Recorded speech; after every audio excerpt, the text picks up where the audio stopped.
I had to do it with the light off. We have the above light, but it was just so much glare. Still got the glare there. I could have actually moved that thing in the way of that if I really wanted to, that foam board. But I figured I'd give it a go. Let me know what you guys think. I'm just doing a drink review here today of a mug. Floats Vanilla Howler. This has been around for a couple of months, I believe. And I found it in Food Line. Like, I was grabbing a Voltage, and I'm like, what is... It was turned around like this. I'm like, that looks like it could be something I've not seen yet. And I grabbed it, and it was this, so it's exciting. And then I'll just be doing a little bit of a gum chewing ramble if I remember to chew the gum.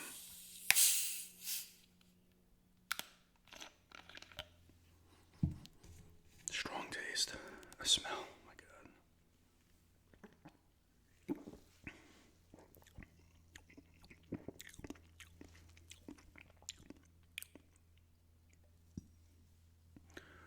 Mug root beer.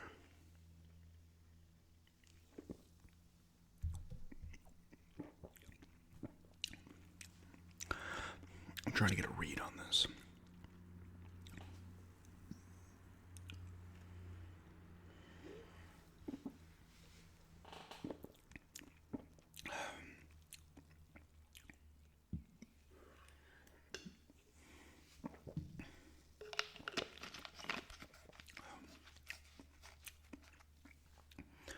It's pretty good.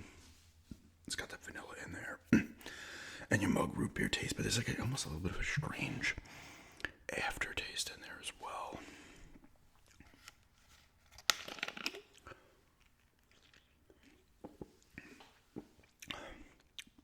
It's pretty good.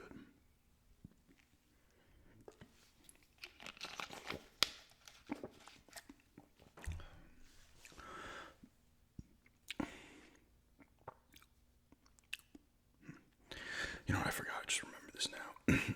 I get asked. I've gotten asked this recently, but I've been asked in the past as well to kind of pour the drink into a glass, and I forgot to do it until I was partially through the thing. I remember on my next drink review.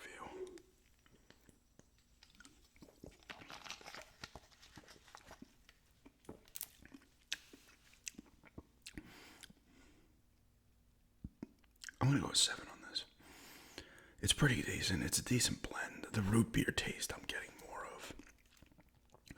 That vanilla flavor was stronger at the beginning, but then it's more the root beer taste.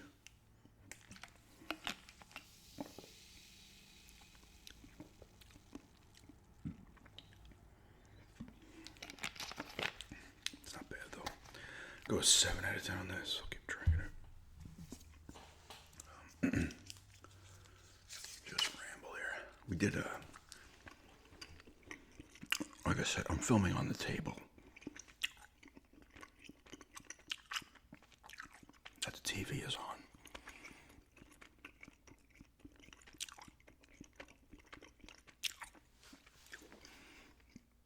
You would have seen it in that short yesterday if you watched that with a quick garage sale pickup vid. But we've cleaned it out pretty much. We're using this for a homemade pool cover. You can kind of see the other part on the floor there. Wrapped in a tarp.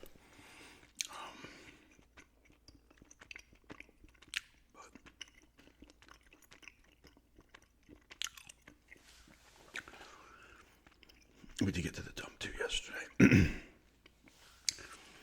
the guy that works there was interested in the flooring we had because we asked. Because a lot of these these dump sites, they won't take what they consider construction waste, debris, which all the flooring could be counted as that. But the guys like that, you bring a couple of things, it doesn't matter. But he wanted to use them. I'm gonna take them.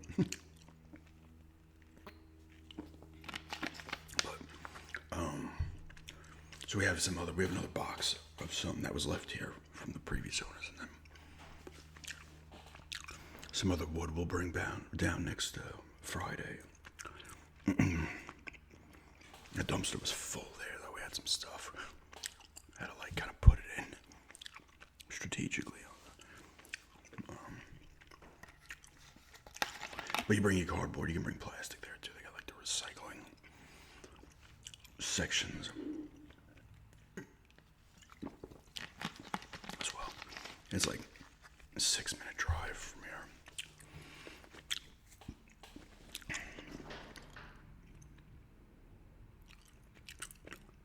A car went past our street and like this is the garage door to like shimmy a little bit, but so yeah, I got the TV here. I'm gonna kind of, I don't know what system I want to throw out here. I might bring 2 systems out here. Kind of just have them set up. I don't know if I'll leave them out here, but like just to play some old school games in the garage. This is standard definition television, which those older consoles just look better on, especially like the Nintendo 64, and PS2 Cube, and Xbox. I think that they look better as well. 16-bit stuff, 8-bit stuff will look fine on HDTV, just because the sprites and stuff, like the art style of that 2D stuff, just in reality holds up better over time, or at least it can kind of still look really good on modern televisions as well as the old ones. But like I've done Xbox gameplays and other gameplays, PS2, whatever, on HDTV, but I don't know. There's something where it just doesn't look, because they were made for the older TVs. So, and like I said, I got the light gun I can use now as well.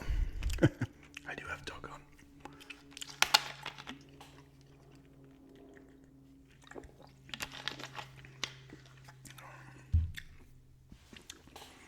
But you can see the old Denver helmet in the background there. This isn't bad lighting. Because there's a door there. We have the freezer in front of it because we do not use that door.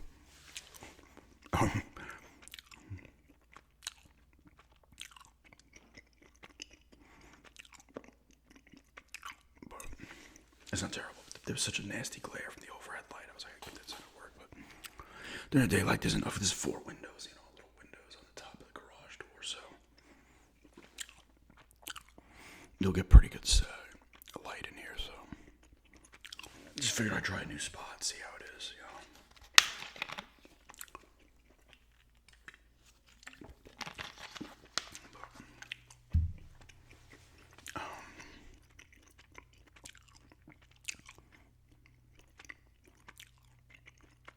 So yeah, I gotta think of what systems I want to put up in here. It might be Nintendo 64, maybe in like PS2 or something. For now, I mean, I could just pull them out whenever. Do a little gaming in the garage, though, just to see how it looks. Or maybe more in the cooler months. It's actually not that hot in here right now, because today is only in the 80s. It's gonna pop the low to mid-90s again this week coming up. Might be a couple days that are like 97, 98.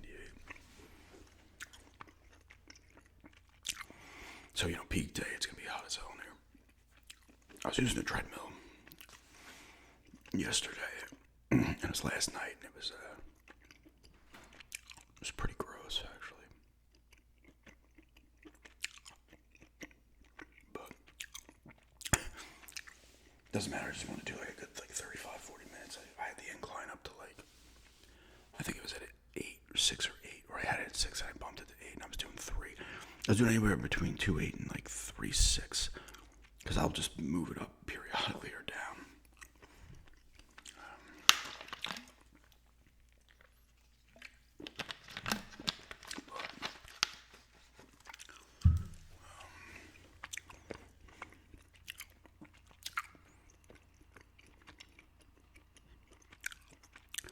See if I can get role plays filmed from this area. I don't know. To figure it out. Could work for a garage sale roleplay, literally in the garage.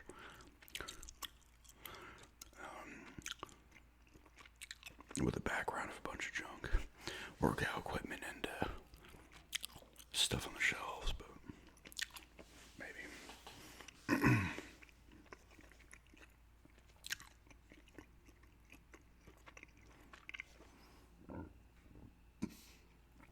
Our strawberries are starting to pop on the plant. Good amount of them too. A few of them are starting to get red. We tried strawberries back when we were in Islip a couple of years ago, but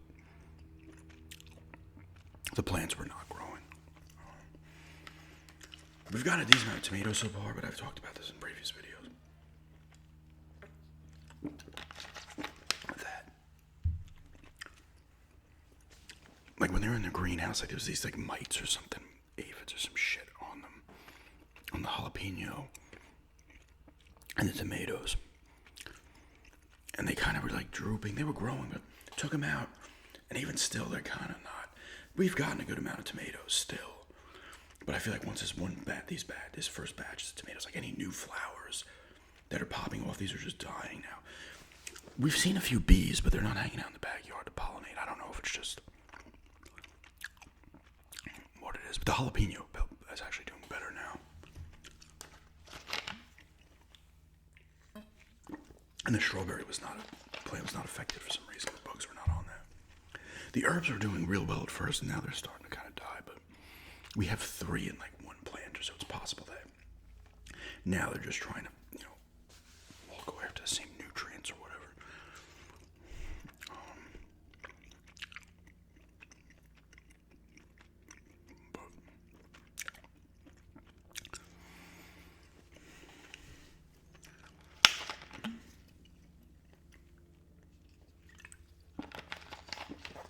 And the zucchinis are starting to grow. They're in the ground. They're doing a little better. Now, but still a couple more things in your street. And obviously once that will be gone, and then I want to clean the inside of the garage door too. I was doing a little bit of that yesterday. It's very dirty at the bottom. Dirt, mold, whatever it is.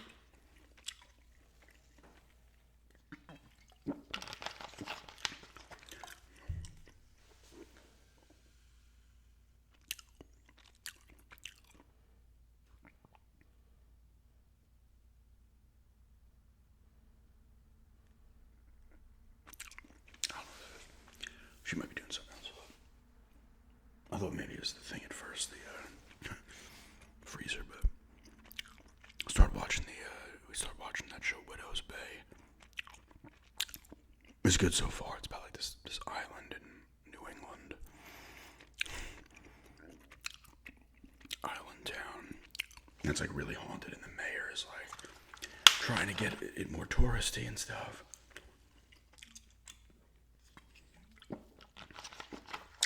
And then he's doing stuff, and he's like, oh my god, this probably is haunted and stuff. It's a kind of just like a horror type comedy, I guess. It's pretty good though. I like it so far. I forget the people's names. The main guy's name, Stephen Root, I believe is his name. He's in it, but I can't remember the other dude's name. The main guy, I'm pretty sure, is British. Let me see. Let me just look it up. He's been in a ton of stuff, but I can't remember his fucking name. Is it Jonathan something?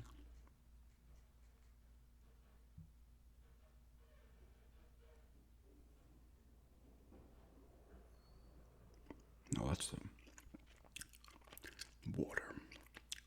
It's funny, this shit you can hear in there. It's Matthew Rees. Is he from England or is he? He's from Wales.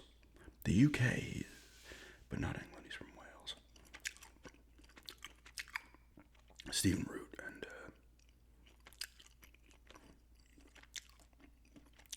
other people I recognize.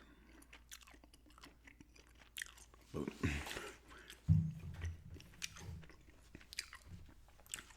it's good so far. like those kind of insane paranormal shit, and horror type stuff, hauntings. I always like that kind of stuff. So.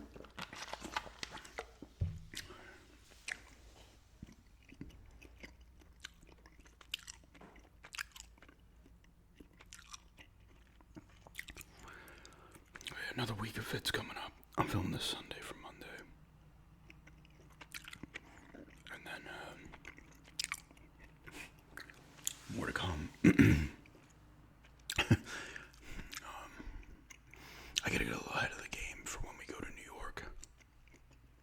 In like, whatever that is, 10, 12 days. Because I'm not bringing, I might bring my laptop up, but I don't have any intention of recording any videos. So I need about 3 or 4 videos good to go. I might try to film a walk if I go walking with my phone, but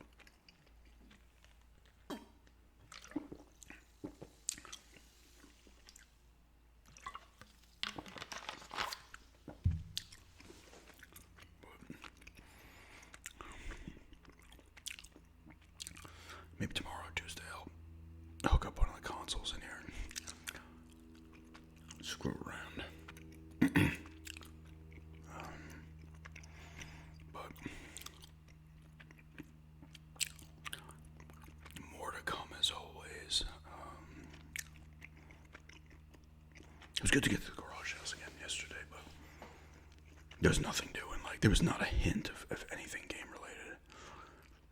This one place had a ton of VHS tapes. I feel like VHS is making a slight comeback.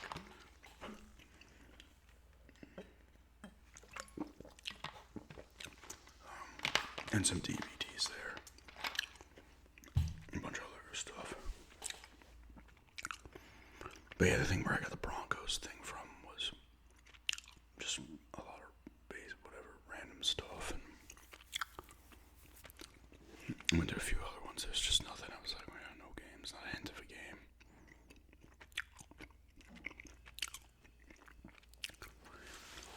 It's still nice to get to them. You know, that's probably the 3rd or 4th time we've gotten out to them. So, and then one time I came back with a couple of games and the books, but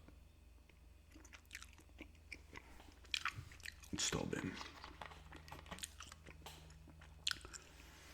slim pickings.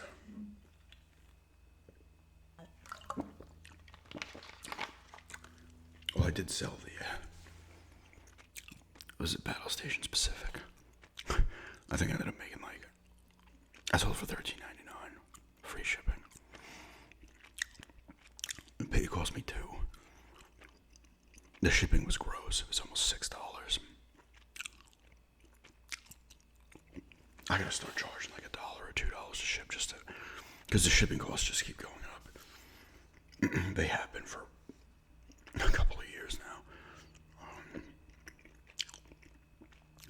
But $5.97 for a 5-ounce game is crazy. Now, of course, it depends on where it's getting shipped to, the location that's close to, like, because they'll base it on all types of stuff. If there's not a hub near it or something, they gotta move it further out. There's like a bunch of different things. It's never like just a flat rate everywhere. They have their priority and their flat rate ones. But like I do the ground. What is it? Ground Advantage. This used to be called First Class Mail.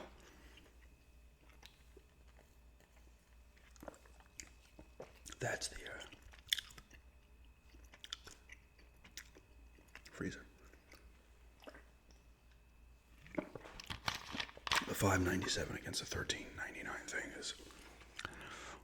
is tough. You know, if I'm selling a $60 game for $5.97 sounds bad, but you know, even from last summer or 2 summers ago, I feel like the shipping's gone up way over $1. But I might charge, like, I'm never gonna charge, like, by accident I did it once on a coin. I forgot to set it to free shipping, and it was calculated shipping, so it ended up being the actual shipping cost, which was like, I think it was like low 5s or maybe high 4s, I forget. Like I said, once again, it depends on where it's going in the country, and, you know, proximity to like a postal hub and all this other crap. But it was, I forgot, but that was one of the flawed coins, and it was already at such a great price that the shipping on it meant nothing. It was still an incredible price, even the shipping. And then another coin, I think I just charged $1, but I might just charge $1 or $2 just to offset that, because it's still a great price to ship. I just need to offset a little bit of the shipping cost as it keeps creeping up. But speaking of which, I need to try to list some stuff this week. Yeah. There's a little ramble here in the garage. Come June garage ramble. With a drink review of Mug Floats. Mug Root Beer Floats Vanilla Howler. I'll give it a 7 out of 10. Decent blend. The vanilla was strong in tasting at first and then kind of just faded. Which is still not bad because I like, root beer type taste and stuff. But 7 out of 10 on that. And just a bit of a ramble. I'll probably do another. I might do it before I go, or I might have it set for when we're up there. I'm going to do one more